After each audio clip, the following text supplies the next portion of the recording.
बसपा प्रमुख मायावती के भतीजे आकाश आनंद एक बार फिर से चर्चा में हैं। चर्चा में वो सबसे पहले आए थे जब उनको मायावती ने उत्तराधिकारी अपना घोषित किया था। फिर लोकसभा चुनाव आते हैं, उसमें वो भाषण देते नजर आते हैं, काफी एग्रेसिव भाषण देते हैं। जो यूपी के वोटर हैं, बसपा के कोर वोटर हैं, दलित समाज उनके बीच अपनी पैड बनाते नजर आते हैं। मगर बीच चुनाव में फैसला आता है, ट्वीट आता है मायावती का, जिसमें वो कहती हैं कि आकाश आनंद अभी इमेच्योर है, इसलिए उनको पार्टी के पदों से मुक्त किया जाता है, जिम्मेदारियों से मुक्त किया जाता है। और जो उत्तराधिकारी मायावती ने उनको अपना घोषित किया था, उस जिम्मेदारी से भी उनको मुक्त किया जाता है। ये एक बड़ा पॉलिटिकल मूव था देखा जाए लोकसभा चुनाव के लिहाज से, और उसकी खूब चर्चा हुई। एक बार फिर से एक फैसला हुआ है जिसको लेकर फिर से आकाश आनंद, बसपा और मायावती चर्चा में है। फैसले दो हैं। एक तो फैसला, लखनऊ में एक बसपा की बड़ी मीटिंग बुलाई थी मायावती ने, उसमें आकाश आनंद को बुलाया गया है। जो बड़े नेता हैं बसपा के, उसमें वो आमंत्रित किए गए हैं। अब और दूसरा फैसला है, उत्तराखंड में उपचुनाव होना है, जहां पर स्टार प्रचारकों की बसपा ने एक बकायदा सूची जारी की है। उसमें मायावती के बाद दूसरे नंबर पर नाम लिखा है आकाश आनंद का। तो ये दो ऐसी घटनाएं हैं, दो ऐसी सूचनाएं हैं, जिससे ये संकेत मिलने लगे हैं कि क्या एक बार फिर से आकाश आनंद की वापसी हो रही है बसपा लीडरशिप में। और बसपा का जो प्रचार प्रसार है और आगे की योजना है, उसमें आकाश आनंद को क्या एक बार फिर से शामिल किया जा रहा है, सवाल उठने लगे हैं। सवाल ये भी उठ रहा है कि आखिर मायावती के मन में चल क्या रहा है, आकाश आनंद को लेकर उनका क्या प्लान है। इन सभी विषयों पर बात करने के लिए हमारे साथ जुड़ेंगे हमारे वरिष्ठ साथी कबूल अहमद जी। कबूल जी, अचानक से ये फैसला आया है, लोकसभा चुनाव हो चुके हैं, देश में सरकार बन चुकी है, प्रधानमंत्री नरेंद्र मोदी तीसरी बार प्रधानमंत्री बन चुके हैं, और उसके बाद ये फैसला आया है। तो सबसे पहले तो मैं आपका रिएक्शन जानना चाहूंगा, क्योंकि आप बसपा और यूपी की पॉलिटिक्स पे लगातार नजर बनाए रखते हैं। और जैसे जिस तरीके से आकाश आनंद को साइडलाइन किया गया था, अचानक से फिर से उनको फ्रंट रोल में लाती दिख रही है मायावती, तो उसको इसको किस तरीके से देखा जाए? निश्चित तौर पे आप देखेंगे सौरभ भाई कि 2024 के चुनाव से ठीक पहले आकाश आनंद को मायावती ने अपने सियासी उत्तराधिकारी के तौर पे घोषित किया। और उस उत्तराधिकारी घोषित होने के कुछ दिनों बाद जब चुनाव अपने शुरुआत हुई लोकसभा की, और आकाश आनंद जब प्रचार अपना नगीना से प्रचार अभियान की शुरुआत करते हैं, और वो अपने पहले ही रैली से अपने आक्रामक तेवर को दिखाना शुरू कर देते हैं। और जैसे जैसे वो लगातार उनके चुनाव दर चुनाव रैलियां होने लगती हैं, और वैसे वैसे आकाश आनंद के आक्रामक प्रचार शुरू हो जाते हैं, तमाम इंटरव्यूज आने लगते हैं। यानी कि एक तरह देखा जाए उत्तर प्रदेश में आकाश आनंद पूरे चुनाव प्रचार को जो के इर्द गिर्द आकाश आनंद के इर्द गिर्द सिमट जाता है, आकाश आनंद होते हैं। उसी बीच दिखता है कि जब लोग तमाम अखिलेश यादव या दूसरी रैलियां कम हो रही थी, उस बीच आकाश आनंद की रैलियां ज्यादा हो रही थी। और वो कहीं ना कहीं जो बसपा पूरे चुनाव से एकदम बाहर दिख रही थी, उसके कैडर एकदम निराश थे, क्योंकि मायावती हर जगह पहुंच नहीं पा रही थी सौरभ भाई। ऐसे में आकाश आनंद जी। पहुंचने से जो बसपा का कैडर खामोश हो गया था, उसमें एक उत्साह दिखा, उसको एक नई ऊर्जा दिखी। खास तौर से उसे लगा कि उसका एक लीडर मिल गया है। और वो उसी तरीके की बात भाषण दे रहे थे जिस तरह से कभी बसपा के शुरुआती दौर में मायावती आक्रामक तेवर में नजर आ रही थी। लेकिन वही आक्रामक तेवर कहीं ना कहीं आकाश आनंद के लिए थोड़ा सा महंगा भी साबित हुआ। आकाश आनंद जो सीतापुर की रैली में बयान देते हैं, उनके ऊपर एफआईआर दर्ज होती है। उस एफआईआर दर्ज होने के बाद जो है आकाश आनंद की रैलियां अचानक बंद हो जाती हैं।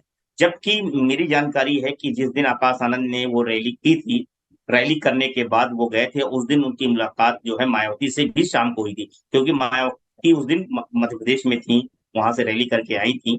आने के बाद दोनों मुलाकात हुई, लेकिन उसमें कोई लेकिन उसके 5-6 दिन के बाद दरअसल ये बात होती है, जब खास तौर से दिल्ली में एक अलीगढ़ मुस्लिम यूनिवर्सिटी के कुछ लड़के आकाश आनंद से मिलने आते हैं। आने के बाद दूसरे दिन एक्शन हो जाता है आकाश आनंद पे कि ये जो प्रेस रिलीज मायावती की जारी होती है। हालांकि कुछ दिनों बाद उनके प्रचार अचानक बंद हो जाते हैं। और वो जब जिस दिन वो नोटिस आई शाम को, हमको याद है आकाश, हम और सौरभ भाई, आप उस दिन हम लोग फिर लाइव थे। उस दिन जी। अचानक ये हुआ कि आखिर इस चुनाव प्रचार में इतना चुनाव प्रचार बसपा का चल रहा था, और ऐसे में आकाश आनंद पे एक्शन होना क्या हुआ। और वो एक्शन आनंद होना वो कहीं ना कहीं बसपा के लिए बैक फायर कर गया। और बसपा, आप देखिए कि जो बसपा वोटर बसपा की तरफ जुड़ रहा था, वो कहीं न कहीं बसपा के कैडरों को ये लगा कि मायावती कहीं न कहीं बीजेपी की बी टीम के तौर पे काम कर रही हैं या मिल गई हैं, ऐसे उनके ऊपर इल्ज़ाम लगे। और जो वोटर बस आकाश आनंद की वजह से आया, तो वो मूव कर गया समाजवादी पार्टी, इंडिया गठबंधन के जो संविधान, वो तमाम चीज़ें बात हो रही थी। और आज हार के बाद आप देखिए, तमाम राजनीतिक विश्लेषकों ने बात कही, तमाम राजनीतिक पंडितों ने यही बात कही कि जो बसपा का वोटर हमेशा दिखा है, जो सपा की तरफ नहीं जाता था या कांग्रेस की तरफ नहीं जाता था, वो बीजेपी की तरफ चला जाता था। इस चुनाव में वो आकाश आनंद के एक्शन के बाद, उनको पार्टी में उनको उत्तराधिकारी पद छीन लेने के बाद हुआ, उससे कहीं न कहीं वो जो वोटर था बसपा का कोर वोट बैंक, वो चला गया। आज देखिए सौरभ भाई, बसपा का जो कोर वोट बैंक है, वो खिसक के 9.39 पॉइंट चला गया, यानी कि उत्तर प्रदेश की हम बात कर रहे हैं संदर्भ में, और देश में भी बसपा का वोट घटा है। तो अगर 9 मतलब गया है, तो ये बसपा का वोट मालूम किस स्टेज पे खड़ा है? तो 1989 के इलेक्शन, जो 1989 में लोकसभा चुनाव हुआ था, उस जगह पे आज बिल्कुल खड़ा है बसपा का। शुरुआती स्टेज पे माना जा सकता है, जब काशीनाथ ने माना प्रयास जाता है, शुरू तो किया आप था। समझ सकते हैं। हाँ, तो मुझे लगता है कि आज जिस तरह की राजनीति है, मुझे लगता है तमाम समीक्षा के बाद एक चीजें आई, मायावती को लगा कि नहीं, उनका जो फैसला था, या हो सकता है तमाम पार्टी के विचार विमर्श हुआ, और जो हार की समीक्षा है और उसमें आकाश आनंद को बुलाया जाना, मुझे लगता है आकाश आनंद की दोबारा से एक सियासी कद बढ़ने के तौर पे हम देख रहे हैं, उनको फिर से एक नई जिम्मेदारी मिलने के संकेत मुझे दिख रहे हैं। एक चीज, क्योंकि अच्छा। जिस तरह से आज वो कल की बैठक में वो शामिल हो रहे हैं, और उससे एक दिन पहले देर शाम जो है स्टार प्रचारक की लिस्ट आती है, उत्तराखंड और पंजाब में जो बाईपोल चुनाव होने हैं उसमें, और उसमें मायावती के बाद अगर किसी का दूसरे नंबर पे नाम है, तो वो आकाश जी। आनंद का नाम है। यानी कि साफ संकेत है कि बसपा में आज जो भी सियासी कद आकाश आनंद का है, वो कहीं न कहीं मायावती के बाद दूसरे नंबर पे है। यानी कि मायावती के बाद अगर कोई बसपा में है, तो वो 2 नंबर पे है। एक चीज़ और सौरभ भाई, आपने सुना होगा कि एक बीच में चर्चा थी कि मायावती ने आकाश आनंद को नहीं बुलाया। मुझे नहीं लगता ये खबर कहाँ से आई, कैसे आई? जबकि मैं आपको बता सकता हूँ कि ये लगातार ये बातें चल रही थी, और उनके बीच में दरअसल मायावती ने तमाम लोगों को, जो सियासी उतरे के कई लोगों पे एक्शन हुए, लेकिन आकाश आनंद का मामला थोड़ा दूसरा है। आकाश आनंद केवल पार्टी में उनके मतलब नेता ही नहीं है, नेशनल कोऑर्डिनेटर नहीं है, उनके भतीजे भी हैं, उनके भाई के जी। बेटे भी हैं, और कहीं न कहीं सियासी उत्तराधिकारी जो मायावती ने घोषित किया था, उसके बाद ये बात साफ हो गई थी कि मायावती के बाद बसपा की पूरी बागडोर कहीं न कहीं आकाश आनंद के इर्द-गिर्द रहनी है। और आकाश आनंद ने जिस तरह से मतलब लोकसभा के चुनाव में प्रचार किया, उसके बाद ये साफ झलकने लगा कि आकाश आनंद किस तरह से उनकी रैलियों में भीड़ जुट रही थी।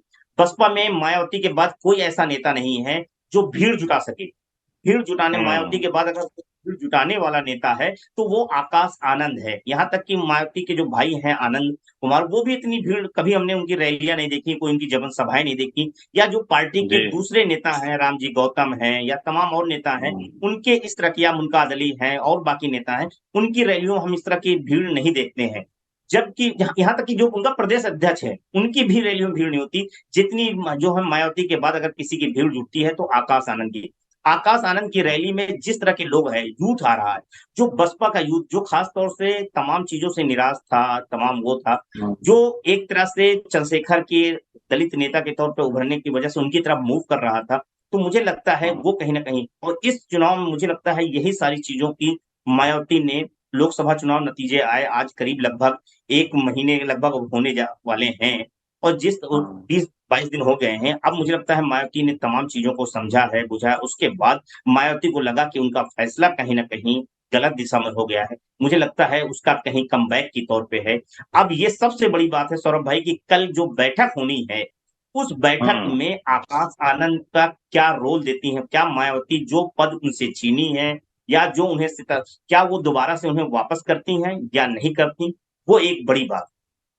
बिल्कुल, आपने एक बात बोली, हार की समीक्षा लगातार भारतीय जनता पार्टी भी उत्तर प्रदेश में कर रही है। भारतीय जनता पार्टी की जाहिर तौर पे हार नहीं हुई उत्तर प्रदेश में, मगर जो पिछला प्रदर्शन था या जो उम्मीद थी उस पे वो खरे नहीं उतरे।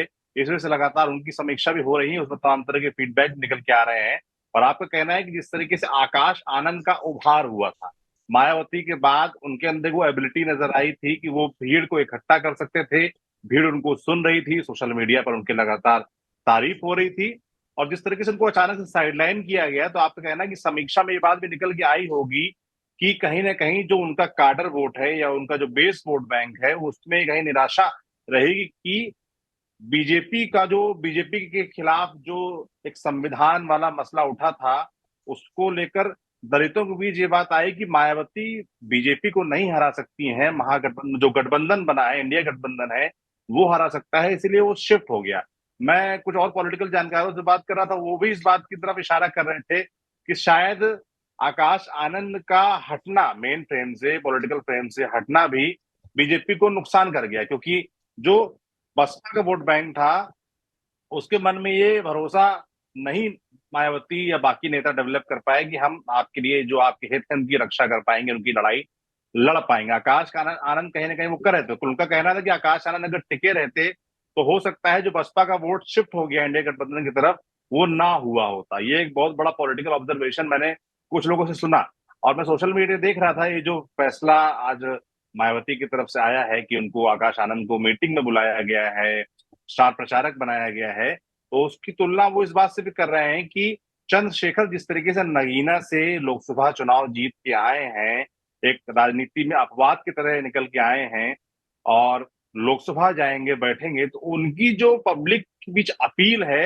एक सीरियस नेता के तौर पर वो और बढ़ गई है, क्योंकि अब वो स्वयं एक सांसद है। अभी तक क्या है कि वो राजनीति में एक्टिव थे, संघर्ष कर रहे थे, पर लोगों को लगता था कि अभी चंद्रशेखर के अंदर वो एबिलिटी नहीं कि वो वोट ले पाएंगे, चुनाव जीत पाएंगे, मगर उन्होंने वो साबित कर दिया है। तो एक चैलेंजर के तौर पर भी उभरे हैं कहीं ना कहीं मायावती के लिए, बसपा के लिए। तो क्या इस फैसले के पीछे ये भी एक बड़ा कारण है चंद्रशेखर भी, कि आकाश आनंद की ऐसे वापसी होती दिख रही है? सौरभ भाई, इसमें कोई बात शक नहीं है कि चंद्रशेखर इस लोकसभा चुनाव में जीतकर पहली बार वो संसद पहुंच रहे हैं। और एक जो खास तौर से उत्तर प्रदेश में जिसको बार बार अंकित किया जाता है कि एक दलित राजनीति और खड़ी हो रही है। लेकिन सबसे बड़ी बात है आकाश आनंद की राजनीति और चंद्रशेखर की राजनीति, दोनों में बहुत अंतर। मैं नहीं, हम आकाश आनंद की राजनीति को हम बसपा से जोड़ के देख रहे हैं, वो जी। राजनीति और दरअसल चंद्रशेखर की जो जीत है वो दलित वोटों के आधार पे जीत नहीं। पहली चीज, वो जो जीत बिल्कुल। है वो जीत जो है मुस्लिम आधारों पे खड़ी हुई एक इमारत। चंद्रशेखर जो जीते हैं उसमें जीत में दलितों से ज्यादा बड़ी भूमिका जो है वो मुसलमानों की है। यानी कि वो जो हाँ। जिस वोट बैंक से जीत कर सांसद बने हैं और आज उनको जिस तरह से बताया जा रहा है दलित, वो कहीं ना कहीं मुस्लिम वोटों पे है। तो एक तो ये सबसे बड़ी बात है कि वो निर्भरता ये है क्योंकि चंद्रशेखर ने अपने आप को वहां पे नगीना की सीट पे अपने आप को इंडिया गठबंधन के कैंडिडेट के तौर पे प्रचारित किया। भले भले ही वो कैंडिडेट नहीं थे, लेकिन उसके बावजूद उन्होंने जिस तरह से प्रचार किया कि इंडिया गठबंधन के असल कैंडिडेट हैं।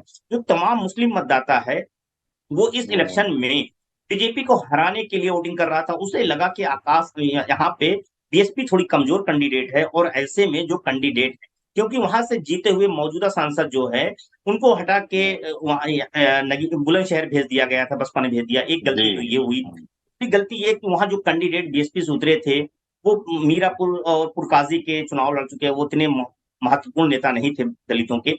तो वो ने कहीं ना कहीं फायर हुआ, और चंद्रशेखर थोड़ा एग्रेसिव नेता थे, तो मुसलमानों में लगा कि यार यहाँ पे जो चुनाव हो रहा है वो कहीं ना कहीं मजबूती चंद्रशेखर की है। तो चंद्रशेखर की हाँ। तरफ मुसलमानों का मूव करना, चंद्रशेखर का जीतना। चंद्रशेखर जीत गए। अब चंद्रशेखर के जीतने के बाद जो आजाद समाज पार्टी के लोग हैं वो लोग और दूसरे और तमाम लोग उनको दलित राजनीति के तौर पे एक तरह से पेश कर रहे हैं। इसमें निश्चित तौर पे वो आक्रामक है। लेकिन बसपा की राजनीति अलग। आज भी दलितों का बड़ा वोट बैंक मायावती के साथ है, मायावती के साथ जुड़ा हुआ है, मायावती में तमाम चीजें हैं। इतनी बुरी स्थिति होने के बावजूद सौरभ भाई, अगर किसी के पास 10% आज के पास वोट है, तो यानी कि उत्तर प्रदेश में अभी भी, क्योंकि बसपा का अपना कैडर है, बसपा का अपना बिल्कुल, माइंड आप ये सेट नहीं के कह लोग सकते कि वजूद हैं। खत्म हो गया है। हाँ, तो आकाश आनंद निश्चित तौर पे यूथ हैं। आने के बाद वो चंद्रशेखर की राजनीति को, जो चंद्रशेखर एक नया अपना नैरेटिव गढ़ रहे हैं, एक दलित राजनीति के तौर पे अपने आप को स्थापित करने की कोशिश कर रहे हैं, उसको काउंटर करना बहुत आसान हो जाएगा बसपा के लिए। और जिस तरह से आकाश आनंद ने नगीना में गए, नगीना में जाने के बाद चंद्रशेखर के रैलियों में चंद्रशेखर को निशाना बनाया कि वो हमारे यूथ, दलित यूथों को फंसाते हैं। क्योंकि उसी के बाद आप देखिए कि आकाश आनंद ने एक और काम किया था। यहाँ चंद्रशेखर पे निशाना साधा, और जो दलित लड़के लखनऊ अंबेडकर यूनिवर्सिटी में फंस गए थे उनकी जमानत तक कराई। यानी कि उन्होंने ये दिखाने की कोशिश की कि हम सिर्फ वो नहीं है कि हम दलितों को युवाओं को आक्रामक बना के, यूथ बना के उनको सड़क पे उतार दें, जेल में फँसा दें, उनके मुकदमे हो जाएँ, हम उन्हें छुड़ाते भी हैं। उन्होंने तमाम ज और आपको हम बताएँ उसमें सिर्फ दलित नहीं, उसमें वामपंथी 3-4 लड़के थे, जुड़े थे, उनकी भी ज़मानत आकाश आनंद ने कराई। तो ये क और ये उसी समय की बात है जब आकाश आनंद पे एक्शन हुआ था, उस बीच उन लोगों ने आके बाकायदा आकाश आनंद से लखनऊ एयरपोर्ट में मुलाकात भी की थी। ये मैं आपको बता हम्म। रहा हूँ चीज़ें। और दूसरी चीज़ ये है कि जी। आकाश आनंद के आने से जो बसपा का कैडर है, वो आज भी आकाश आनंद से कई गुना ज़्यादा मजबूत है, बसपा से ज़्यादा आज पूरा संगठन उत्तर प्रदेश में आज भी है। बसपा बिल्कुल। तमाम चीज़ों के निराश होने के बाद बसपा की वापसी करने की संभावनाएँ आज भी बनी हुई हैं, ऐसा नहीं। बस उसमें सबसे ज़रूरत है कि उसका नेता क्या मायावती जिस दिन मैं कह रहा हूँ कि मायावती चाह लेंगी, उस दिन बसपा उत्तर प्रदेश में रिवाइव कर सक जाएगी। ऐसा नहीं कि बसपा की स्थिति ये होगी। निश्चित तौर पे बसपा हम्म। चुनाव दर चुनाव उसका स्टेटस वोट परसेंटेज घट रहा है, लेकिन ये तब घट रहा है जब मायावती चुनाव में नहीं दिखती हैं या मायावती उस तरह से चुनाव लड़ती हुई नज़र नहीं आती हैं। जब मायावती के ऊपर हम्म। एक नैरेटिव गढ़ दिया जाता है कि वो बीजेपी की बी टीम की तरह काम करती हैं। तो मुझे लगता है इन सारी चीज़ों को देखते हुए आकाश अब आनंद के आना देखिए, आकाश आनंद के आने से नरेटिव जो आप कह रहे हैं कि गूगल जी, आप जो कह रहे हैं कि नरेटिव गढ़ दिया जाता है कि क्या वो बीजेपी की बी टीम है, उसके पीछे जो तमाम जानकार तर्क देते हैं वो वही है जो आप कह रहे हैं कि वो उतना एक्टिव नजर नहीं आती चुनावों में, या जिस तरीके से आकाश आनंद को अचानक से थोड़ा सा साइडलाइन किया गया जबकि वो अपनी बसपा के अंदर लीडरशिप के तौर पर उभरते हुए नजर आ रहे थे। जो एक वोट कैचिंग एबिलिटी थी, भीड़ को रोकने वाली एबिलिटी थी, वो उनके अंदर नजर आ रही थी। तो ये सब घटनाएं हैं जो इन आरोपों को और प्रबल करती हैं कि क्या वो बीजेपी की बी टीम है। तो अब ये एक बड़ा, निश्चित तौर मुझे लगता है कि भविष्य में बसपा के ऊपर एक ये भी दारोमदार रहे कि कैसे वो अपने आप को ये साबित करें कि आखिर उनका राजनीतिक स्टैंड क्या है, वो चुनावी राजनीति के बारे में क्या सोचती हैं, आने वाले 2027 के जो विधानसभा चुनाव हैं यूपी के, उसके उसको लेकर उनका क्या प्लान है, आकाश आनंद का भविष्य क्या रहने वाला है, तमाम सवालों के जवाब देने पड़ेंगे। निश्चित तौर पे सौरभ भाई आपने सच कहा, ये सारी चीज़ें जो कल होनी है, मैं कह रहा हूँ ये बहुत कुछ इस कल की बैठक में फैसला होना है। कल की बैठक में बसपा के नए भविष्य की दिशा और दशा तय होनी है। क्या मायावती वाक़ई बसपा को रिवाइव करना चाहती हैं? रिवाइव करना चाहती है तो उनके पास क्या रोड मैप है? क्या वो वाक़ई आकाश आनंद को पूरी तरह से खुली छूट देती हैं? या पूरी तरह से आज़ादी के तौर पे उनको काम करने की निर्भरता देती हैं? या फिर लगाम अपने हाथ में रखती हैं? आकाश आनंद को मायावती ने ही अपना उत्तराधिकारी घोषित किया, उन्होंने ही नेशनल कोऑर्डिनेटर घोषित किया। मायावती की अनुमति से ही वो उत्तर प्रदेश में प्रचार कर रहे थे। क्या बसपा में किसी की हैसियत नहीं कि मायावती के बिना अनुमति प्रचार करे? जिस तरह के वो प्रचार कर रहे थे, तो क्या वाक़ई ये सारी चीज़ें होनी हैं? आने वाले उपचुनाव हैं, अभी खासतौर से उत्तर प्रदेश में भी 10 सीटों के चुनाव हैं। पंजाब में, उत्तराखंड में, तमाम देश के तमाम अलग-अलग राज्यों में चुनाव की घोषणा हो चुकी है। बिहार में 5 सीटों के चुनाव हैं। और उसके बाद देश में हरियाणा, महाराष्ट्र, झारखंड और दिल्ली में चुनाव। इन चुनावों में क्या आकाश आनंद की कोई भूमिका बनती है? मायावती इन चुनाव को लेके क्या रणनीति बनाती हैं? ये सारी चीज़ों का फैसला कल होना है। मायावती मेरी हम्म। जानकारी के हिसाब से मैं आपको बता रहा हूँ कि चुनाव हार के बाद मायावती ने सतीश चंद्र मिश्रा से लेके अपने तमाम करीबी नेशनल कोऑर्डिनेटरों के साथ पहले बैठक किया है, अलग-अलग लोगों से मिली हैं। हार ने क्योंकि इस हार ने मायावती को बहुत हताश किया। ये मायावती के लिए हम्म। सियासी तौर पे बहुत बड़ा झटका है, क्योंकि पहली बार हम देख रहे हैं कि जो उनका कोर वोट है, दलितों में गैर जाटो वोट तो पहले से ही खिसक गया था, गैर जाटो दलित, और इस बार जो है जाटो दलित भी खिसक गया और जाटो दलित में खास तौर से यूथ खिसका है। जी बिल्कुल। जिस नगीना सीट पे चंद्रशेखर जीते हैं, वहाँ बसपा को महज़ 13,000 वोट मिला है। तो मुझे लगता है वो चीज़ें, लेकिन दूसरी सीटों पे अभी देखें तो 2 लाख, 1.5 लाख, पौने 2 लाख, 2.5 लाख, 3 लाख अभी भी बसपा के पास वोट है। तो बसपा हम्म। ऐसा नहीं है, बसपा अगर चाह लेगी तो वापसी हो जाएगी, तो लेकिन वो क्या मायावती वाक़ई चाहेंगी? चाहेंगी तो उनके पास क्या रोड मैप होगा? क्योंकि अब चुनाव में चुनौतियाँ मायावती के लिए बहुत सारी हैं। पहली चुनौती ये हम्म। है कि उनको एक तो चंद्रशेखर एक वो है, उनसे उनको काउंटर करना है। दूसरा तरह है कि समाजवादी पार्टी, जो अभी तक दलित हम्म। नहीं जाता था, वो उनकी तरफ मूव कर गया है। सपा उत्तर प्रदेश में इस लोकसभा चुनाव में सबसे बड़ी पार्टी बन के उभर गई है। उसने बीजेपी को भी कम पीछे कर दिया है। तो और जिस तरह से बिल्कुल। दलितों का वोट इस बार छिटक के सपा के साथ गया है। राहुल गांधी संविधान बचाओ नैरेटिव गढ़ते हैं। राहुल गांधी उन्होंने दलित और मुस्लिमों को, जो कांग्रेस का कभी वोट बैंक हुआ करता था, वो वापस उन्होंने अपने साथ जोड़ने की कोशिश की, काफी हद तक सफल हुए हैं। तो मुझे लगता है कि तमाम तरह की चुनौतियां हैं। ऐसे में बसपा के पास अपनी क्या राजनीति है, क्या रोड मैप है, कैसे इन तमाम चक्रियों को मायावती क्या तोड़ पाएंगी, तोड़ने के लिए उनके पास क्या है, क्या वाकई आकाश आनंद को इंडिपेंडेंस देंगी, आजादी पूरी तरह से काम करने की देंगी या नहीं देंगी, ये सारी चीजें तय होंगी। मुझे लगता है कल की बैठक में बहुत कुछ फैसला होना है। और अगर आकाश आनंद को मायावती ने कल की बैठक में बुलाया है, तो मुझे लगता है कुछ ना कुछ तो जरूर समझ के बुलाया होगा। उनके नफा नुकसान, उनके सियासी कद, उनकी सियासी हैसियत को समझा होगा, तभी बुलाया है। तभी मायावती ने दोबारा से आकाश आनंद को स्टार प्रचारक के तौर पे नंबर 2 की हैसियत पे रखा है।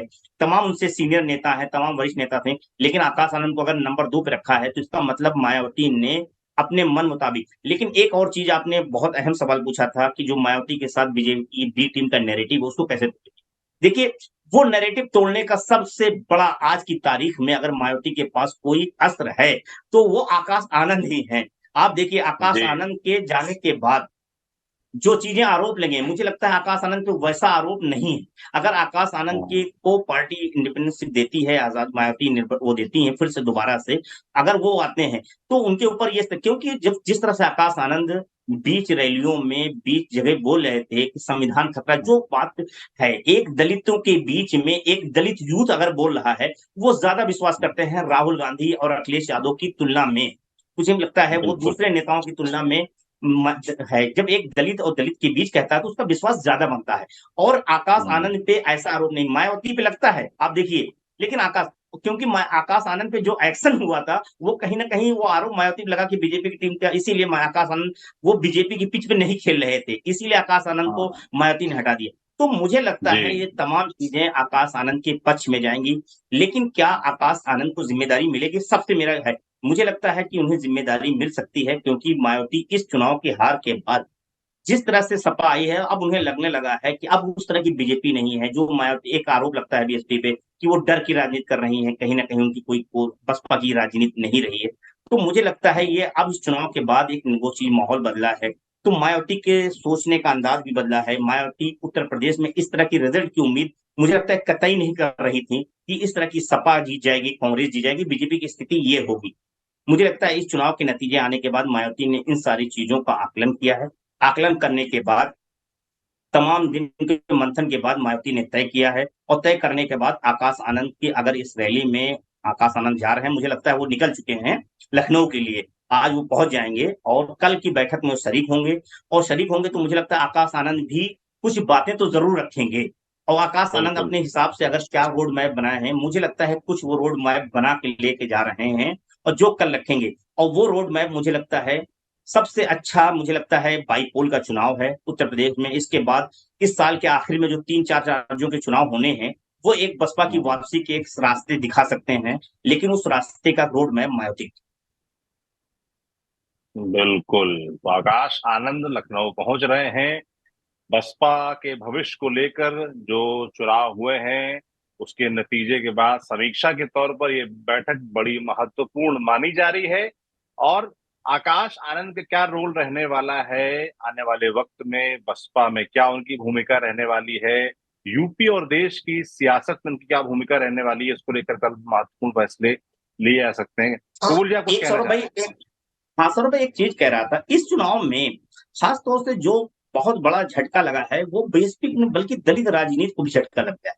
जो दलित राजनीति में जो बीजेपी के साथ हैं, वो ऐसा लग रहा है कि सरेंडर कर गए हैं, जहां रामदास अठावले हों, जीतन राम मांझी हों या चिराग पासवान, वो बीजेपी के साथ हैं। दूसरी तरफ हम देख रहे हैं, चाहे वो प्रकाश अंबेडकर हो, दूसरी तरफ बसपा की राजनीति हो, या और भी जो दलित राजनीति है, वो कहीं ना कहीं खत्म होती जा रही है। वो संगठन, मुझे लगता है वो भी एक चिंता का विषय है कि जो दलित राजनीति देश में खड़ी हुई थी, अलग अलग राज्यों में खड़ी हुई थी, अलग अलग तरह से खड़ी हुई थी, वो है इस चुनाव में के नतीजे आने के बाद जो दलित समुदाय है उसके अंदर भी बसपा की इस स्थिति में होने पे उनके अंदर भी एक चिंता हुई। मैं देख रहा हूँ तमाम रिएक्शन दिख रहे हैं। आप देखिए कि जो लगातार उत्तर प्रदेश में 3-4 घटनाएं हुई हैं, एक फूलपुर की घटना हुई है, एक और घटना हुई, उसको लेके जिस तरह से दलितों में वो रिएक्शन दिखा है। और ऐसे में, और ये जो बसपा की बैठक हो रही है और इसमें दोबारा से आकाश आनंद को बुलाया जा रहा है, और ये बैठक तब हो रही है, मुझे लगता है आकाश आनंद को मायावती ने कुछ रोड मैप और माइंडसेट बना लिया है, तब मायावती ने बुलाया है। और मुझे लगता है ये बिल्कुल सारी बिल्कुल। चिंताओं को देखते हुए तो मुझे लगता है कि एक अहम रोल उनको मायावती दे सकती हैं, और मुझे बिल्कुल, ये लगता है बिल्कुल सबसे नज़र बड़ी कबूल जी हम लोग की बनी रहेगी इस पूरे मसले पर, इस पूरी खबर पर। और कल जो बैठक होने वाली लखनऊ पर, उस पर नज़र बनी रहेगी। और आकाश आनंद को लेकर, बसपा को लेकर, बसपा के भविष्य को लेकर क्या मायावती फैसले करने वाली हैं, ये देखने वाली बात होगी। जो भी चीजें निकल के आती हैं उस बैठक से, क्या बातचीत होती है, चुनाव की जो नतीजे रहे उसके फीडबैक के तौर पर क्या चीजें निकल के आती हैं, समीक्षा के तौर पर क्या चीजें निकल के आती हैं, कौन नेता क्या बोलता है, क्योंकि बातें तो बहुत हो रही हैं बसपा को लेकर, उसके भविष्य को लेकर। उस पर हमारी कबूल जी की नजर लगातार बनी रहेगी। और जो भी अपडेट्स आते हैं इस पूरे मसले पर, हम आप तक पहुंचाने का प्रयास करेंगे। आकाश आनंद को लेकर जो हालिया फैसले हुए हैं, चाहे उनको मीटिंग में बुलाना हो, चाहे स्टार प्रचारक में उनको शामिल करना हो, इस पूरे मसले पर आप क्या सोचते हैं, हमें कमेंट बॉक्स में लिखकर जरूर बताएं। बाकी उत्तर प्रदेश की सियासत से जुड़े ऐसे जो भी राजनीतिक अपडेट्स आते रहेंगे आप तक हम पहुंचाते रहेंगे। आप देखते रहिए TV9 डिजिटल। शुक्रिया।